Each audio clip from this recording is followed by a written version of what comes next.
February is coming to a close, and it's been an incredible month. To be honest, the whole first part of 2023 has been absolutely incredible. The amount of new members that have come onto the community, the amount of contributors that are adding incredible contributions to Komiser has just been incredible. So I'm very happy to say that we're back with the live monthly community calls. In this one, we're going to be talking about the new Komiser software delivery lifecycle. We're going to be talking about some features that have been shipped, some features that are going to be shipped, and some support that's now available on Komiser. A big chunk of this community call is dedicated to contributors and some of the steps that we're taking and some of the plans that we're putting in place to improve the contributor experience overall. And to finish it off, I'm going to be talking about some of the initiatives that we're going to be bringing to the Discord server itself to make it more valuable and much more of a source of information and events that will be of value for us in our cloud cost optimization journeys and in our open source contribution journeys. So let's do it.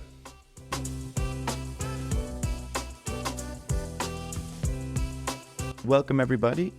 Really nice to have you here for the community call here in February. This is the perfect opportunity for us to get together in the community at least once a month and to be able to share and talk about what we're working on with regards to Komiser, the future of Komiser. It's a perfect opportunity for you guys, the community, to ask questions directly to us. So at the moment, if you want and if you have any questions, feel free to drop them in the comments section there in the chat. Either someone from the team or I'll try to get with as we move on from one kind of stage to the next. After each kind of like block that I'll go through, I'll stop and I'll have a look to see if there's any questions. So feel free to do so. And yeah, so just again, great to have everybody here. By the way, sorry for last month. Last month was the month in which we didn't do it live, and that's going to be the exception. We're always going to try and prioritize these events and do them live so we can have exactly this, like this kind of interaction with people in real time. And yeah, so just great to have everybody here. And I just want to start off with a little bit of housekeeping, and I wanted to touch on the software delivery lifecycle that we're moving towards now. In the past, we were committing a lot in the Komiser repository to master, which led to a lot of updates and a lot of features being shipped, but the processes around the software delivery lifecycle weren't 100% there. So this led to, for example, the homebrew packages being out of date, or some kind of inconsistencies when users didn't know exactly what version of Komiser they were using. So we've started to revamp this delivery lifecycle by defining the cadence of how we deliver, which is that ourselves and contributors will now commit to develop, and every Friday we're going to merge to master. And yeah, every Friday we'll also do this the minor upgrade and have a changelog specific for every Friday release. Now, does this mean that it's always going to be the case that we're always going to ship on a week-to-week basis? Probably not. Hopefully in the future, when we have the process and the automation around adding and updating all of the resources and the dependencies, say for example the brew packages and such, hopefully when that automation is in place, we'll be able to then ship on a daily basis, and that's the hope. But up until now, that's what you'll probably see. On Fridays, you'll see a notification saying there's a minor upgrade. Head over to the changelog and check it out. Cool. So talking about updates, talking about features, let's have a look at what we've been working on in the previous month. So I'm just going to head over here to the Komiser landing page. So this is what Komisar version 3.0.3 looks like. This is finally the version in which we were able to bring back the dashboard. For any Komisar user using Komisar version 2.11 and previous versions, you'll remember a similar dashboard to this. But that dashboard and those versions of Komisar were built on a completely different backend. And what Mohammed and the team have been doing over the last few months has been this release of a complete revamp of Komisar. Because as Tailwarden, we of course we develop and we try to deliver Tailwarden as a platform, but we're equally as devoted and we equally want to put as much effort into Komisar. And we realized that with the previous backend, it just wasn't very flexible and it wasn't easy to add features, and especially for contributors that were coming on board, the developer experience wasn't that great. So this revamp of the backend mainly has come in stages and in fragments. And one of the last stages has been to reintroduce this dashboard and also to reintroduce some cloud providers that were removed initially during this revamp. So finally, we're back. We have the dashboard where we see some widgets with some aggregated data of all of the cloud accounts and the regions that we have resources in. This is just the main view of what is actually inside of our environments. We also have a cloud map and a resource manager in which we can toggle between cloud services, regions, accounts. We will also be able to add shortly custom views that will be able to be managed this way. And as I said, this is just the initial move towards the dashboard. We very shortly are going to add a cost explorer that will go below. Let me just take a chance now to quickly show you the great work that Ali, our product designer, has been working on. I'm going to head over to Figma.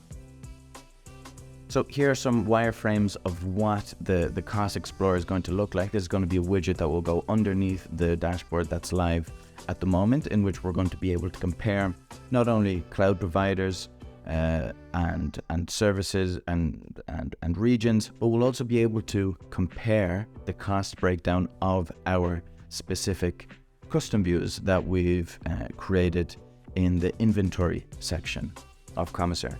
These graphs and this data will be downloadable. You'll be able to download it and have access to it to use for your internal inventory or to show to other people in your environment. So just so you know that this is coming shortly, and we're excited to get your feedback on it. Let's have a quick look over at the inventory section. So in this new release, we removed the kind of navigation sequence from the top bar, and we've moved it over to the side. We feel it's kind of a nicer and easier way to kind of visualize and see and organize your custom views.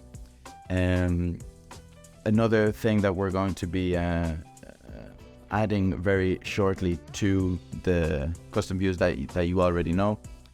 By the way, just in case there's someone here that doesn't know what a custom view is, let me just quickly touch on it.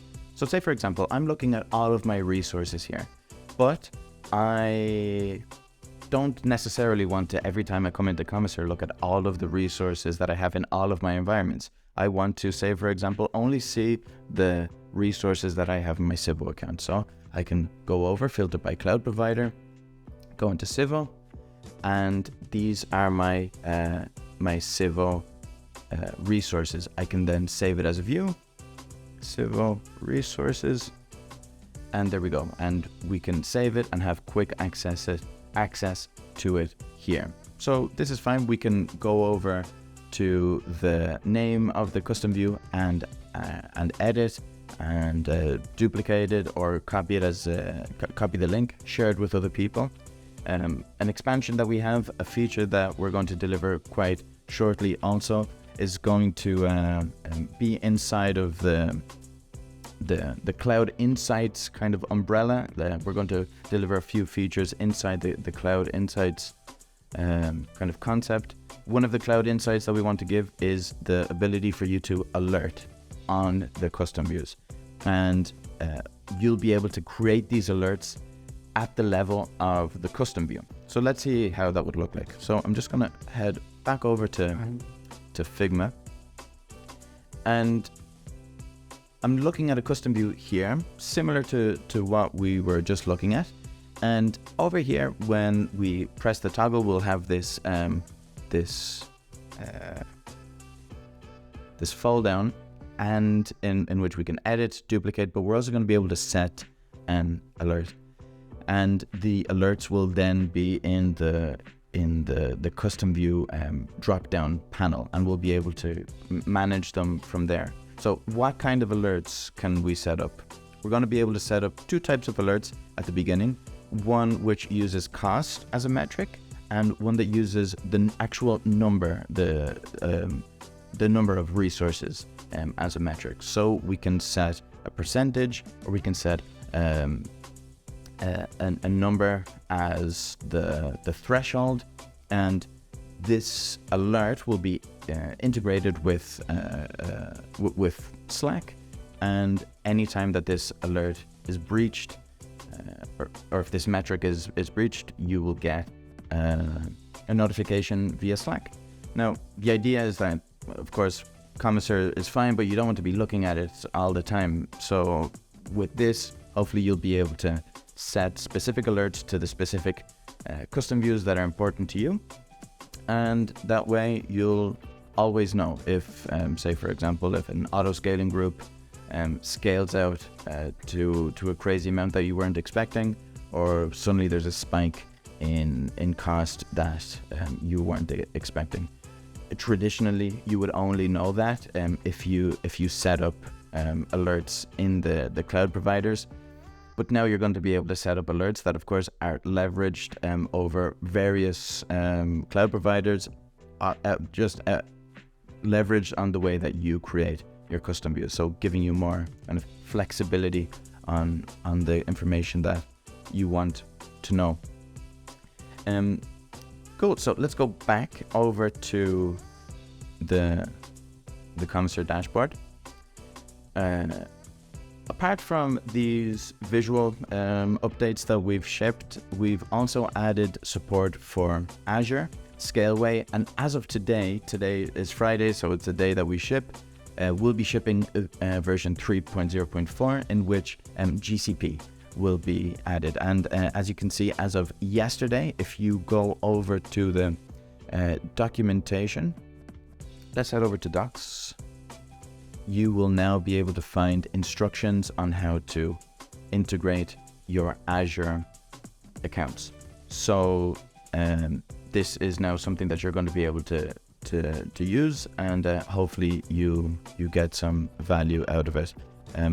Azure and GCP, we knew as being one of those big three cloud providers, we knew that we had to move on this fast, and the initial support is there, and now we're going to be adding more resources as quickly as possible. So I'm going to move on to the contributor section now, but I just wanted to ask if anyone had a question of anything up until now. Please ask it now, or if not, save it till later, and we can move on. Not seeing anything just yet, so let's move on.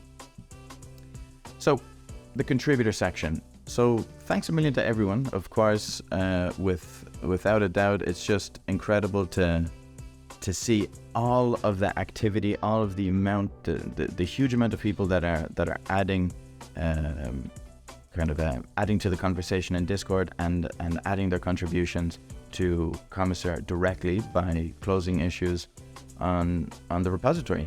It's just really, really great, and as an open source community, that's what we kind of we thrive on, right? So yeah, I just wanted to say that if you are kind of new to contributing, and if you wanted to learn how to contribute to Komisar, you would come here directly. We would recommend for you to have a look at the open issues on the Komisar repository. You'll probably see that the open issues have a common theme. They're either going to be issues that are, for the most part, issues regarding adding resources to a certain cloud provider, or they're going to be issues regarding adding cost calculations to those cloud providers.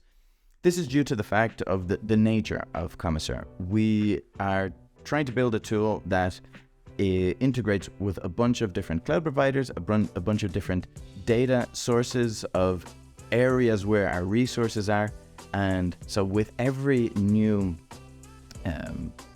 cloud provider that we support, there comes a long list of resources that we're going to have to add. So this is going to be a heavily populated issues list. Every week I'm going to be, myself and other people on the team are going to be adding more issues to this list. And you'll see that a lot of them are kind of similar, and which maybe has kind of like the drawback that maybe some of them are a little bit repetitive. But at the same time, it also has the benefit that if you're a new contributor, you're going to have very clear examples of how other people have done things very similar. And with every one of these issues that are closed, it's creating a lot of value for Komisar users, because that's going to be another resource that's going to pop up in the cloud inventory. So that's another resource that's uncovered, and that's just another step forward towards cloud transparency. Another concept that I wanted to cover also is that initially we were thinking and we were focusing more on traditional cloud providers, right? Like the big cloud providers like Azure, GCP, OCI and such. But it's been through conversations with users, and we've been getting a lot of feedback lately that it would be very positive to open up our kind of definition of resource area or resource integration, and we've started to put on the roadmap different types of providers. In a sense, we're going to be adding support for, and we already actually have a non-traditional cloud provider, which is already the Kubernetes support, and we're going to move more towards in that direction by adding support to Snowflake, MongoDB Atlas, and Elasticache. We understand that sometimes these non-traditional resource areas, they are areas in which some of them, they already have like really good dashboards, and they have very like comprehensive information that and usage breakdowns. But the thing is, what we want to try to do is give you as much as possible Komisar as a tool to be kind of like a watchtower, that if you have a Mongo Atlas cluster, you should be able to see it in Komisar. So you might do a lot of actions over in the MongoDB Atlas tool, but at least you'll be able to track everything and include them in your custom views and have everything in one place. So just so you know that we're going to be expanding this to not only the traditional cloud providers. Going back to contributors, if you are starting out and you want to learn how to start, the best way is to maybe head over to the contributor section of our documentation, or head over to the Tailwarden blog, in which we've written up this how to contribute blog post, in which it just takes you through all the steps. It tells you where to find the good first issues. You have access to the contributor guidelines, and just kind of like a few steps on the workflow that a contributor would like to, that should follow. And a video of me adding one of those resources. So feel free to access this. A last thing to mention about the contributor experience, we realize that we're still a young company and we're still growing, and we can still improve a lot on the contributor experience with regards to contributing to the Komisar project. So we're in the early stages, we're in the infancy of the Komisar Ambassador Program, and this is a program that's going to be kind of an umbrella which will have the main objective of just improving the contributor experience through sponsorships, through ways of recognizing the contributions that contributors make, that will then kind of be useful maybe for a contributor when they want to kind of like show what they've done, and maybe it like adding to their CV or adding to the baggage of what they've done. So there's still a few there's still a lot of kinks and a lot of planning that's going to go into this ambassador program, but we're going to try to pave the way and have clear routes for people on what kind of contributions they want to do, what kind of participation that they want to have with the project, and those will all kind of like branch out into different types of sponsorship, maybe different types of collaborations. So if you're interested, if that can maybe interest you, if you maybe want to learn what it would take to maybe be a moderator in the Discord server, something like that, please reach out to us and let us know. We'd be really interested to see if there's any kind of initial interest in the ambassador program, because we would prefer to build it from the ground up with people that would actually like to participate from the very beginning, instead of just getting something going and then maybe having to change it if it doesn't fit exactly. So hopefully there's some people interested, and hopefully we can deliver something that brings value to contributors. Okay, so I just want to move on to the last section now, which is just simply a note to say that the office hours are still available. It's been really, really great to reach out and to have conversations with people directly in the community via these one-on-one conversations.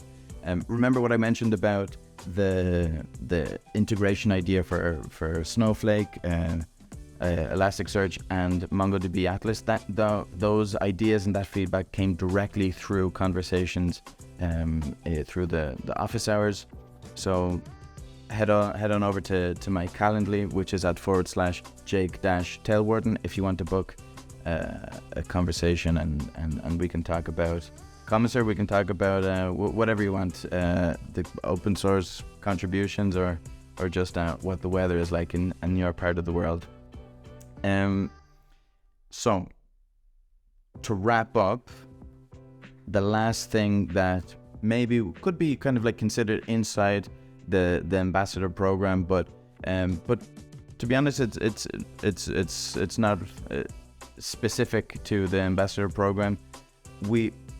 We're thinking, and we're also in the planning and still getting to the execution stage of trying to make the Discord server a Discord server in which we're not only talking about Komisar and the new updates around Komisar, but a place that we can talk about two things mainly, which is cloud cost optimization and open source contributing.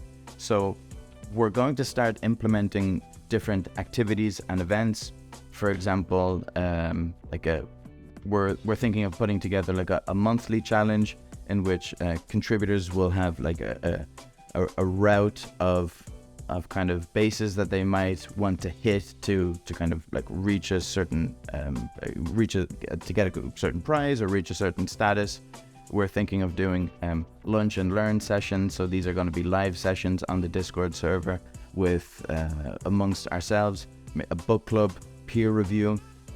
We have the luck that there's some very, very experienced developers on the Discord server, so it'll be great if we can, those of us who are less experienced, to get some peer review on the contributions and the PRs that we submit, and we're probably going to be starting pretty soon with virtual workshops and co-working sessions. These are going to be sessions that will be organized, and they'll be kind of like organized around a theme, of course, recorded. So don't worry if you can't get here on time. The last idea that we're going to want to implement is we're going to start bringing more kind of topic or subject matter experts and have live AMAs with them on the Discord server. So yeah, the idea is just to now that you're here, now that you're on the server, it's great that you're here and we're really happy that you're here, but we want to not only, as I said, not only give you updates about Komisar, but also for the Discord server, the Tailwarden Discord server, for it to be a source of growth, for it to be a source of information and knowledge, for us to all grow together and to get value out of this, because yeah, there's so many different things that we can do with our time. So we want to make sure that what you do when you're on the Discord server is of value, and that's what we're going to try to do. So on that note, I'm going to probably at the beginning of next week maybe add a list of potential ideas, just throw it into the general channel, and I'll be interested to see what events, what things the community members would be more interested in.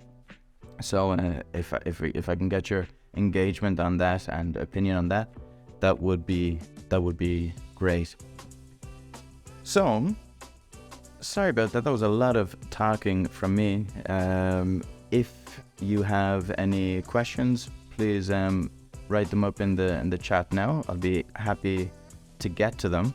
That was it for me. These are the updates that I have for you for February. It's been a good start of the year. Very excited for March, and yeah, I think we can leave it there.